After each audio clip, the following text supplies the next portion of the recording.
जहां सूत्रों के हवाले से लखनऊ से बड़ी खबर, यूपी के नए बीजेपी अध्यक्ष को लेकर बड़ी खबर। 16 दिसंबर से पहले बीजेपी अध्यक्ष का ऐलान संभव, ओबीसी समाज से हो सकता है नया यूपी बीजेपी अध्यक्ष। 16 दिसंबर से शुरू हो जाएगा खरमास। कल घोषित किए गए प्रांतीय परिषद के सदस्य। उत्तर प्रदेश में 84 जिला अध्यक्षों का हो चुका है ऐलान। केंद्रीय मंत्री पीयूष गोयल को यूपी का चुनाव प्रभारी बनाया गया। केंद्रीय मंत्री पीयूष गोयल कल शाम पहुंचेंगे लखनऊ। केंद्रीय मंत्री पीयूष गोयल के स्वागत के लिए लखनऊ एयरपोर्ट पर बीजेपी के कई बड़े नेता स्वागत के लिए पहुंचेंगे। 2 से 3 दिन के अंदर यूपी बीजेपी को नए प्रदेश अध्यक्ष मिल सकता है। प्रदेश अध्यक्ष की रेस में केंद्रीय मंत्री बीएल वर्मा, पूर्व केंद्रीय मंत्री साध्वी निरंजन ज्योति, जो मुख्यमंत्री योगी आदित्यनाथ की सबसे करीबी बताई जाती है। प्रदेश अध्यक्ष की रेस में जल शक्ति मंत्री स्वतंत्र देव सिंह, पशुधन मंत्री धर्मपाल सिंह, ओबीसी से अध्यक्षों का लगभग कंफर्म माना जा रहा है। बीजेपी में अभी ये कंफर्म कर पाना बड़ा मुश्किल है, लेकिन अभी थोड़ा इंतजार करना होगा। जल्द ही यूपी बीजेपी को नए प्रदेश अध्यक्ष मिलने वाले हैं।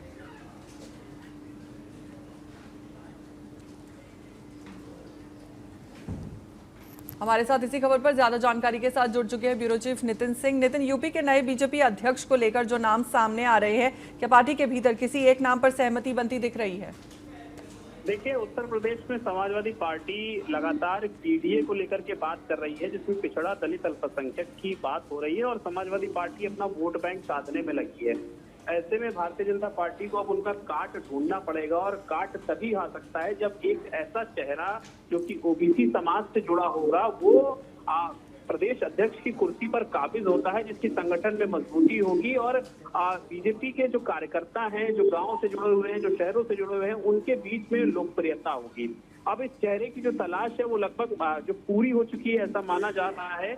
और कुछ नाम जो है जो फिल्टर होकर के निकलकर सामने आ रहे हैं कि इन नामों पर मुहर लग सकती है। और बताया ये भी जा रहा है कि 16 तारीख से पहले, क्योंकि 16 तारीख को खरमास लग जाएगा, खरमास के पहले बीजेपी के प्रदेश नए चेहरे के प्रदेश अध्यक्ष की जो घोषणा है वो हो जाएगी। और उसमें सबसे अहम जो कुछ नाम है, जिसमें बीएल वर्मा का नाम आ रहा है, साध्वी निरंजन ज्योति पूर्व केंद्रीय मंत्री और मुख्यमंत्री योगी आदित्यनाथ की काफी करीबी हैं, उनका नाम निकलकर सामने आ रहा है।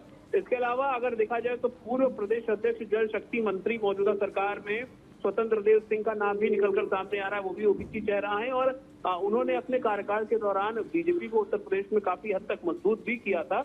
और इसके अलावा धर्मपाल सिंह का नाम भी निकलकर सामने आ रहा है। पहले भी इनके नाम पर अटकलें हुई थी, तो अब देखना ही होगा कि इन नामों में से ही कोई नया नाम, कोई नया चेहरा आता है या फिर किसी और चेहरे को उत्तर प्रदेश का बीजेपी का प्रतिनिधि बनाया जाता है।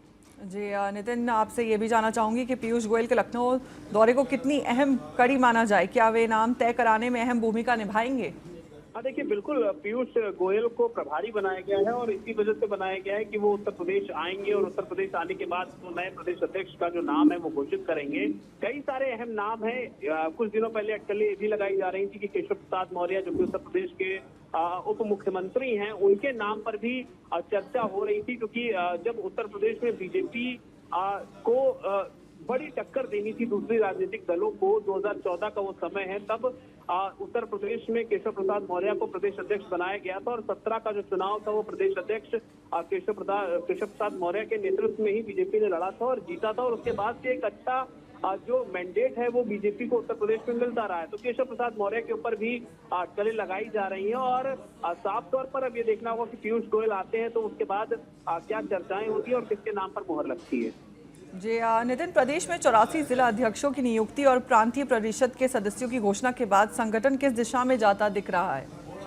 देखिए, बीजेपी की अगर बात की जाए तो बीजेपी आए दिन कोई ना कोई अहम कार्यक्रम चलाती है, जिससे उनके जो कार्यकर्ता हैं वो बिजी रहे और जनता के बीच जाकर के सरकार की योजनाओं के बारे में बताते रहे। क्योंकि लंबे समय से उत्तर प्रदेश के साथ साथ केंद्र में बीजेपी की सरकार है, लेकिन उसके अलावा विपक्ष से ज्यादा सक्रिय अगर कोई राजनीतिक दल उत्तर प्रदेश या केंद्र में दिखता है तो भारतीय जनता पार्टी है, जो आए दिन कई अलग अलग तरीके से कार्यक्रम करती है। नेताओं के दौरे लगे रहते हैं दूसरे जिलों में, और खुद उत्तर प्रदेश के मुख्यमंत्री के साथ साथ जो उप मुख्यमंत्री हैं उनके भी दौरे जो हैं वो दूसरे राज्यों में, दूसरे प्रदेशों में लगे रहते हैं।